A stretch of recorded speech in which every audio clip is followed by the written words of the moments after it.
Hi welcome back to Krishnavrinda arts. ఇవి వచ్చేసి painting brush, ఒకటి వచ్చి బ్లంట్ అండ్ ఇంకొకటి జీరో సైజు అవుట్లైన్ గీయడానికి. ఇక్కడ వచ్చేసి నేను ఫేస్కి స్కిన్కి వేయడానికి హ్యాండ్స్కి వేయడానికి గోల్డ్ కలర్ యూస్ చేస్తున్నాను. ఇవి వచ్చేసి అక్రిలిక్ ఫెవికాల్ అక్రిలిక్ బ్రాండ్ అనమాట. ఇక్కడ వచ్చేసి నేను మెటాలిక్ కలర్స్ తీసుకున్నాను, ఆ షైన్ ఉంటాయని. సో ఇక్కడ మనం ఫేస్కి వేసేటప్పుడు కానీ హ్యాండ్స్కి అట్లా వేసేటప్పుడు అవుటర్ లైన్ అనేది కొంచెం జాగ్రత్తగా చూసుకొని వేయండి. సో అవుట్లైన్ అనేది అటు ఇటు వెళ్తే మళ్ళీ మనం దాన్ని ఎరేజ్ చేయలేము కాబట్టి చూసుకొని జాగ్రత్తగా వేసుకోండి.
ఇక్కడ నెక్ అవుట్లైన్ కూడా వేసుకోవాలి.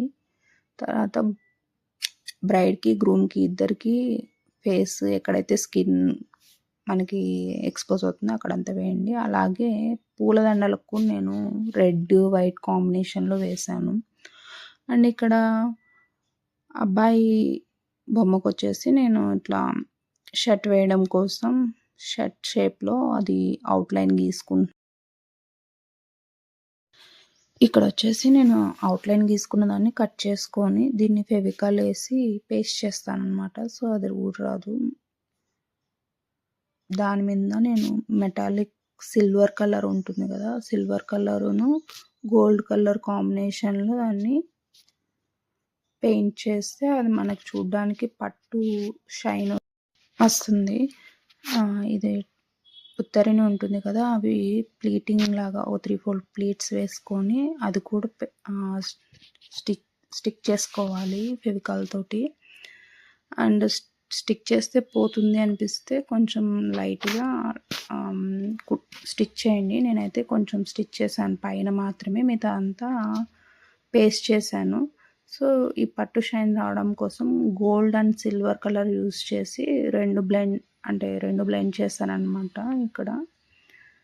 అండ్ బార్డర్ వచ్చేసి ఉత్తరినికి బార్డర్ వచ్చేసి గోల్డ్ కలర్లో ఇస్తున్నాను.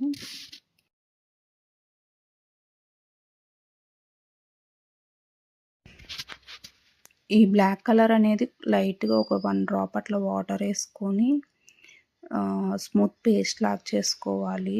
సో మనకి ఫ్రీ హ్యాండ్ ఉంటుంది అవుట్లైన్ వేయడానికి, లేదంటే ముద్దలు ముద్దలు పడిపోతుంది అనమాట. చూడండి ఎంత సన్నగా వస్తుందో.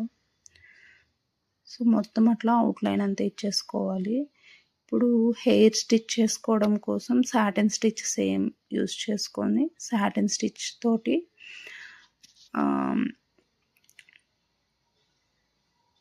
ఈ హెయిర్ అనేది స్టిచ్ చేసుకోవాలి. అబ్బాయి దానికి మాత్రమే సాటిన్ స్టిచ్ యూస్ చేస్తాము. గర్ల్కి మాత్రం పైన పూలకు పైన ఉంటుంది కదా, అక్కడ సాటిన్ స్టిచ్ యూస్ చేస్తాము. రిమైనింగ్ హెయిర్ మనకి బ్రైడ్ వేయడానికి రావాలి కదా, సో దానికోసం లాంగ్ హెయిర్ స్టిచ్ చేస్తాము. అది కూడా చూపిస్తాను.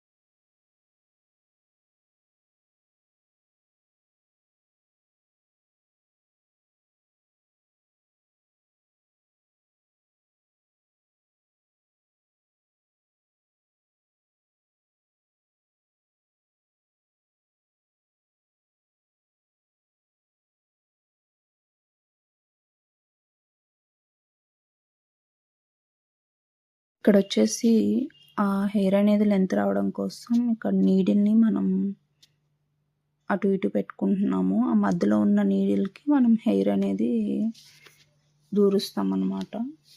సో, హెయిర్ లెంత్ అనేది ఈక్వల్‌గా వస్తుంది.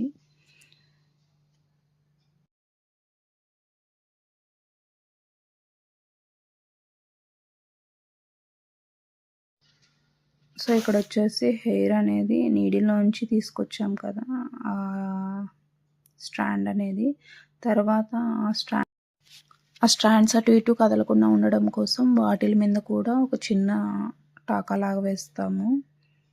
సో, ఎక్కడైతే మనం స్ట్రాండ్స్ పెట్టామో ఆ పక్కన నుంచి తీసుకొచ్చి ఆ స్ట్రాండ్ మీద కుట్టుపడేటట్టు మనం ఒక టాకాలాగా వేస్తాము.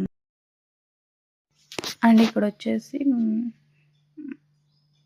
మనకెప్పుడైనా చిక్కు పడినప్పుడు కూడా వెనకాల చూసుకొని లాక్కోవాలి. ఇక్కడ చిక్కు పడినప్పుడు వెంటనే లాగేయకుండా అది కొంచెం సరి చేసుకోండి. నాకు బాగానే చిక్కు పడుతున్నాయి లాంగ్ థ్రెడ్ తీసుకున్నా కాబట్టి. హెయిర్ అంటే మనకు ఎక్కువ థ్రెడ్ కావాలి, ఊరికే లాగుతూ ఉండలేం కదా. అంటే ఊరికనే వేయాలంటే ఒక్కసారికే 2-3 స్ట్రాండ్స్ వస్తాయి అంతేను. సో, లాంగ్గా వేసుకుంటేనే మనకి ఈజీగా ఉంటుంది. అందుకని లాంగ్గా వేసుకున్నాను, అవేమో చిక్కులు పడుతున్నాయి. కానీ ఆ చిక్కులు కొంచెం చూసుకొని తీసుకోవాలి. నెక్స్ట్ ఇట్లానే అంతా ఓవరాల్గా స్టిచ్ చేసుకోవాలన్నమాట. ఇది కూడా అంతేను. ఆ స్ట్రాండ్ మీద ఒక స్టిచ్ పడేటట్టు టాకా వేసుకోవాలి. సో, ఇవన్నీ ఇట్లా కిందన ఆ పైన మొత్తంగా స్టిచ్ చేసుకోవాలి. ఇట్లా ఉంటుందన్నమాట ఓవరాల్గా. పైనది కట్ చేసేసాను, కింద వేయడానికి ఈజీగా ఉంటుంది కాబట్టి కింద ఇట్లా వస్తుంది. సో, ఈ జుట్టు అనేది అటు ఇటు కదలకుండా అక్కడ ఆ పక్కకి ఈ పక్కకి 2 టైమ్స్ స్టిచ్ చేసుకోవాలి. సో, అక్కడ కదలదన్నమాట హెయిర్. సో, మనకి జడ వేయడానికి ఈజీగా ఉంటుంది.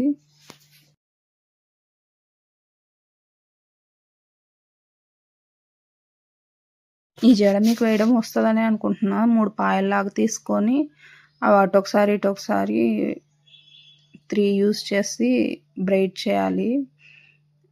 ఇలా వేసుకున్న తర్వాత లాస్ట్‌లో రబ్బర్ బ్యాండ్ లాగా, అంటే మనం లాస్ట్‌లో మళ్ళీ హెయిర్‌ని కట్టుకుంటాము. సో, ఇది ఓవరాల్ లుక్. ఆ మధ్యలో గ్యాప్ ఎందుకుందంటే అక్కడ మనం ఫ్రెంచ్ నాట్ తోటి పూల జడ వేస్తాము. ఈ వేణి అంటాం కదా, వేణి టైప్ లుక్ వచ్చేందుకు అక్కడ వేస్తాము. ఇవి నేను 2 షేడ్స్ ఉన్న థ్రెడ్ తీసుకొని చేశాను. ఇది వచ్చేసి నేను శారీ తీసుకున్నాను.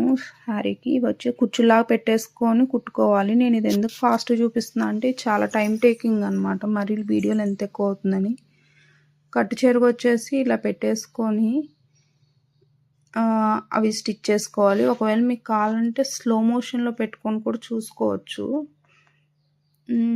ఈ శారీకి వచ్చేసి నేను మీకు ముందర చూపించిన లేస్ వేసాను బోర్డర్స్గా. ఇది వచ్చేసి ఓవరాల్గా లుక్ అనమాట. ఈ బోర్డర్ కూడా వేసాను. అండ్ పళ్ళుకి కూడా 2-3 కుచ్చులు పెట్టేసుకొని అట్లా బోర్డర్ లాగా లేస్ వేసాను. సో, ఇక్కడ బయట ఇవి కనిపించకుండా ఇవంతా జస్ట్ నార్మల్గా స్టిచ్ చేసుకుంటూ వచ్చేసాను అనమాట. ఓవరాల్గా లాగేసామంటే మనకు నీట్ ఫినిషింగ్ ఉంటుంది. దీనిపైన వచ్చేసి నేను క్యాన్వాస్ క్లాత్ ఉంటుంది కదా, అది ఆ స్టిచ్చెస్ అంతా బాగా కనిపించకుండా గ్లూతో స్టిక్ చేసేసాను. ఇది వచ్చేసి కుందన్స్, లైక్ పర్ల్ కుందన్స్ ఉన్నాయి కదా, అవి స్టిక్ చేయడం కోసం నేను ఆ పెన్ టైప్లో ఉంది కదా తీసుకున్నాను. అవి మీషోలో ఆర్డర్ పెట్టుకున్నాను నేను. ఆ ప్యాడ్తో సహా వచ్చింది. సో, ఇది ఈజీగా ఉంటుంది అనమాట. ఫెవికాల్ వేసి స్టిక్ చేయడానికి కోసం. మనం వేళ్ళతో పెట్టుకోవాలంటే అవి చిన్నగా ఉంటాయి కదా, జారిపోతాయి అన్నమాట. ఇది వచ్చేసి సాటిన్ రిబ్బన్ నేను బౌలాగా చేసి ఇక్కడ స్టిక్ చేశాను. చెప్పడం మర్చిపోయినా, ఆ రెడ్ కలర్ కనిపిస్తుంది కదా రాసింది, అది హీట్ ఎరేజబుల్. అది ఐరన్ బాక్స్తో కానీ ఏదన్నా బ్లోవర్తో కానీ దాన్ని రబ్ చేసేసేయండి. Finally it's finished. ఇది అండి ఓవరాల్ లుక్ అనేది. మీకు ఎక్కడైనా ఇంకేమైనా డౌట్స్ ఉంటే నాకు కామెంట్ చేయండి. ఎలా ఉందో చెప్పండి. లైక్ చేయండి, షేర్ చేయండి. Please subscribe to my channel. Thanks for watching.